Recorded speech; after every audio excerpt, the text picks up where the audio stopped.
Good list that I've put together, inspired by a couple of others and my own contribution, and I'd like to share this list with you. First, learning the power of purpose.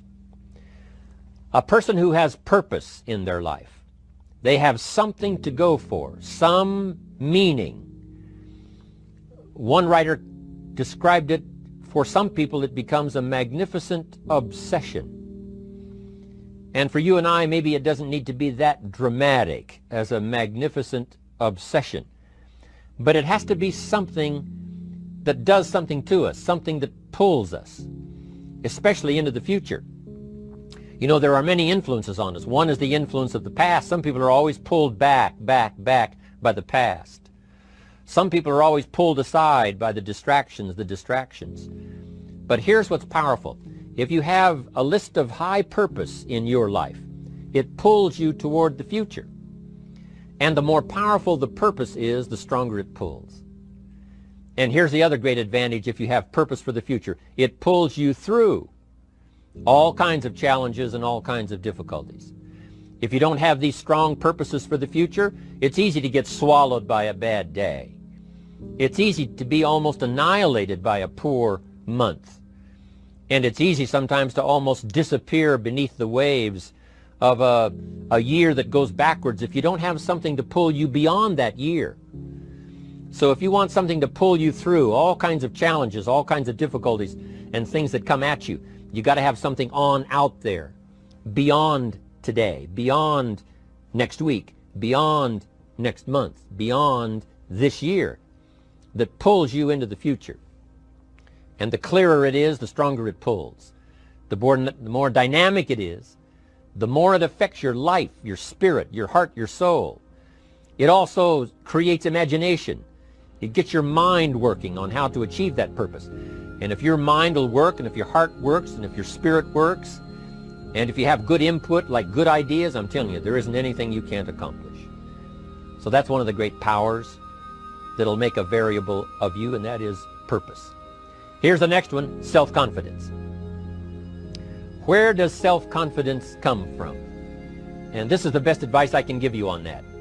Not neglecting, first of all, the small daily disciplines.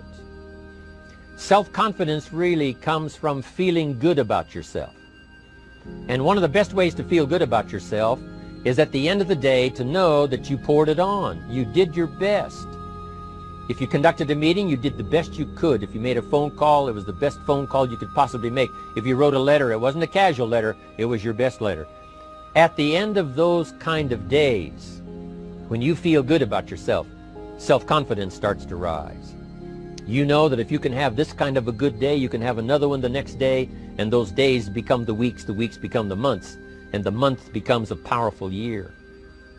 Self-confidence comes from the lack of neglect. If you will not neglect to do the small daily disciplines, that's where self-confidence comes from. Part of good health is self-confidence. I know I'm going to be healthy. I take the Herbalife products. I eat the apple a day. I walk around the block. I do the jogging on the beach. At the end of the day, when you've really poured it on and you've done all the stuff, self-confidence grows. That self-confidence affects your health, it affects your future, it affects your psyche. So this is true. One of the great powers is self-confidence. Self-confidence means willingness to do whatever it takes to achieve. Some people say, well, I'll do it for a little while and see what happens. You know, I'll try a couple of things. If that doesn't work, I'm out of here. And all of us know that that kind of person doesn't have much of a future. But if you're willing to do whatever it takes, if I have to learn a couple of things, I will learn those things. If I got to learn 5 or 6 things, I'll learn all 6. If I have to take an extra class, I'll take an extra class. If I've got to read the books, I'll read the books. If I have to consult with people who know more than I know, I will do the necessary consulting. Whatever it takes, I will do. That starts to develop unbelievable self-confidence. Self-confidence also comes from the ability to rise above your circumstances, to rise above what happens, the petty little things, the discouraging things that would sink everyone else's ship except yours, that would cause someone else to quit early in the day, but you keep going. that kind of willingness to overcome all circumstances, whether it's the little challenges or the big challenges. If you're willing to do that, I promise you, this kind of power will work for you, and in you, the variable, it'll make a difference. The third on the list I had was enthusiasm. And here's what I wrote about enthusiasm. Enthusiasm that's powerful is mostly enthusiasm that is enthusiasm inside, 90%, 10% outside. We all know what the enthusiasm is like when somebody lets us see their enthusiasm, which is like the 90%, and only 10% of it is inside. But the enthusiasm that really affects people is not just being loud, but the enthusiasm that runs deep, the enthusiasm that comes from deep inside, created by self-confidence, created by purpose, created by genuine willingness to help other people. That kind of enthusiasm, knowing that you're going to get the job done, knowing you're going to affect people, knowing you're going to have testimonials flowing in from all kinds of directions. That kind of enthusiasm. A lot of it is quiet. A lot of it is unheard.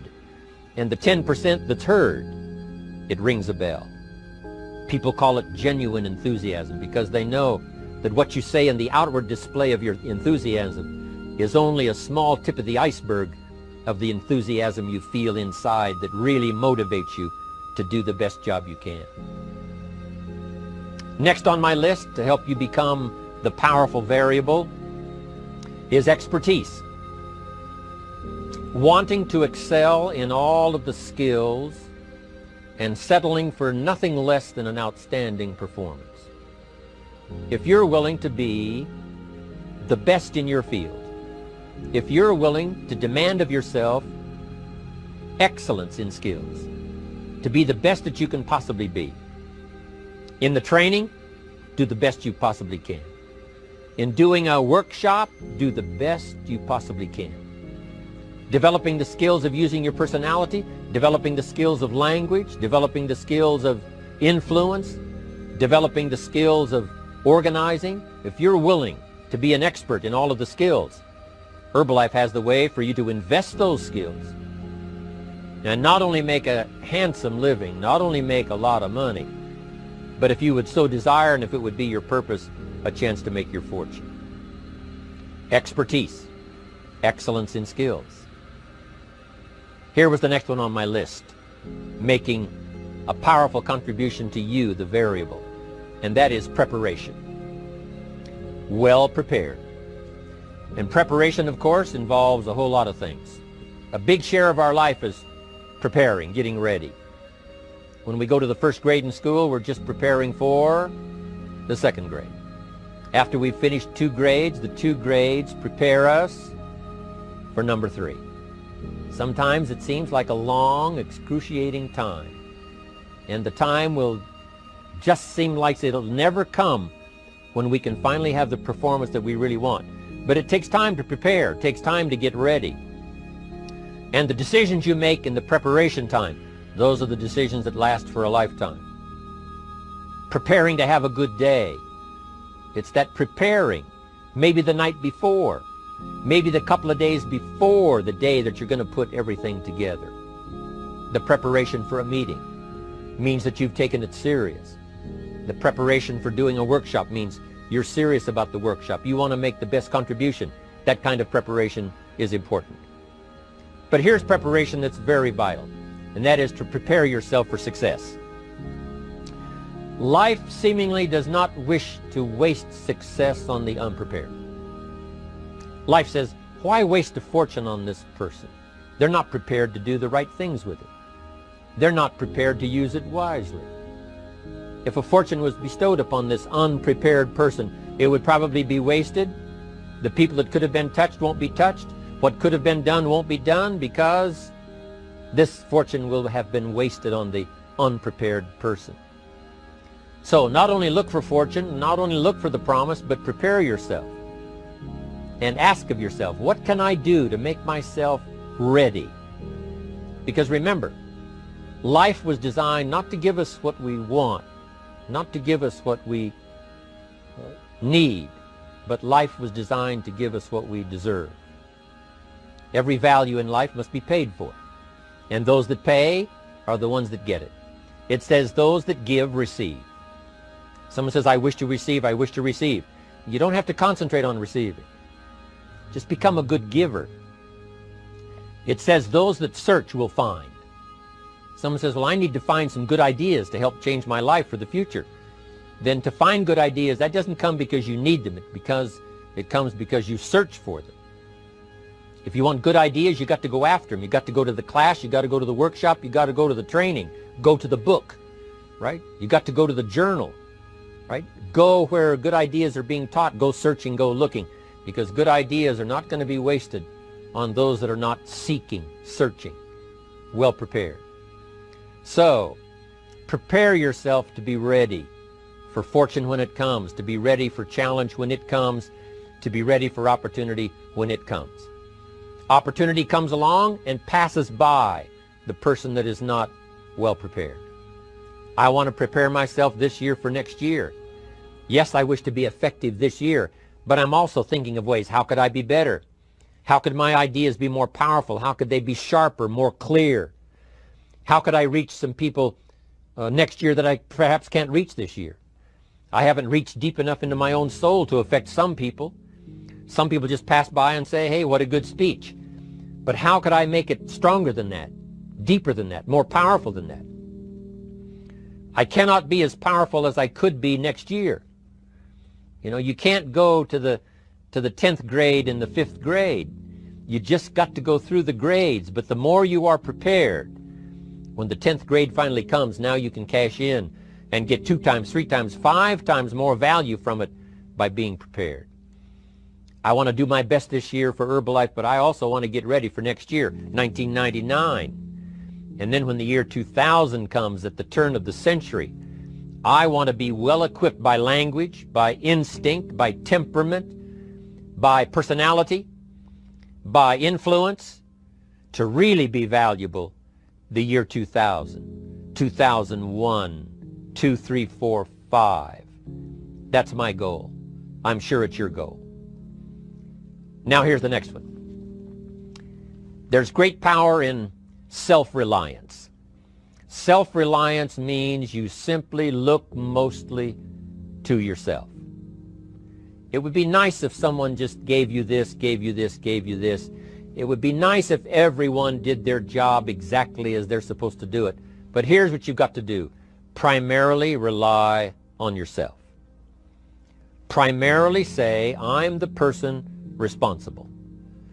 And I will learn the necessary skills so that I can help people learn their skills. If I need lots of people to do certain things to build my organization, that is what I must have. But I've got to be the final backstop. I've got to be the final one that people can rely on, so that if this is missed and this is missed, I can catch up. I can fill the gap. I can do the job. We have to do it when we conduct meetings. We have to do it when we conduct training. We have to do it when we're in a class of just a few. What someone might have missed, we're there to fill in. Self-reliance.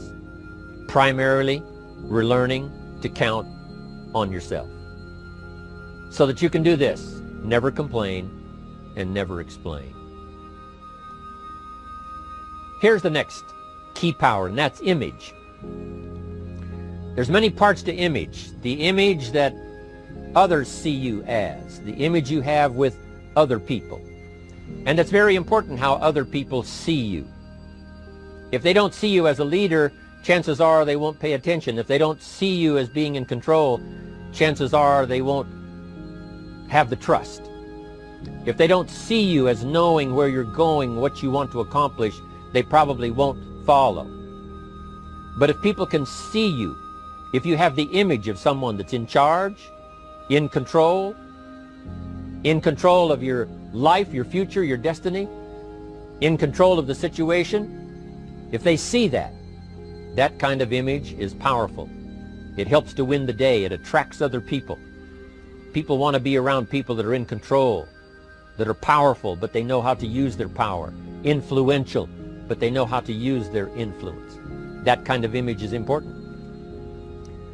But here's a very important image, and that is your image of your self. The way you dress, the way you talk, the way you think, your capacity for learning, all of that is an important image that you have of yourself. The image that you have that if it needs to be learned, you could learn it. If there's a book that needs to be mastered, you could master it. If there's a skill that needs to be learned, why couldn't you get busy now and learn that skill? That kind of self-image, that I am continually trying my best to be the best I can. Because one of the most important places you have to look is into the future, yes. You got to look into the past, yes. You've got to look around, yes. But one of the most important places you have to look is in the mirror. You know, how I appear to other people, that's important. But how I appear to myself is the ultimate importance. That kind of image, to where you'll develop the self-confidence, you'll develop the self-reliance. Now here's another one in my rather short list. The next word is character. Becoming a person of high values, a person of principles, a person of honesty, a person that earns respect. That kind of character. It took character when Mark started to put the marketing system together. How can we have a system that will build in the integrity, that people will know that if this happens, then this will happen. And if this goes wrong, here's the way to fix it. Unless you have the principles and the character and the integrity to put together a viable plan for a wide variety of people, then the system is not going to last very long. And I've been around long enough, and I'm sure you have been around long enough to see a lot of systems that got started, but they failed. And the reason is because they were not constructed with integrity. They were not constructed with character. They were not constructed with doing the right thing. They might have been constructed to take advantage. You know, cash it out as quickly as possible and leave. Mark was involved when others took advantage of him all those years ago before Herbalife. When someone took advantage and didn't have the character, didn't have the principles, and didn't have the character to stay, the character to see it through, the character to do the right thing. So this is important, to develop the character within yourself, that people see you as honest, as fair, willing to do the right thing, willing to be helpful, but always willing to walk the center line, not to pass the line. When we come to an opportunity like Herbalife, especially multi-level network marketing, it is so dynamic, it is so powerful, and it is so possible in fortune making that sometimes people want to speed up the process by cutting the corners, by neglecting to do the right things, you know, to cheat a little here, you know, cross the line just a little bit, because then, you know, it'll grow faster and you can cash in quicker. Not necessary here. Doing Herbalife right will build your fortune longer and stronger than trying to cut the corners and not doing it right. If we'll have the integrity that Mark had when he started it and keep perpetuating that,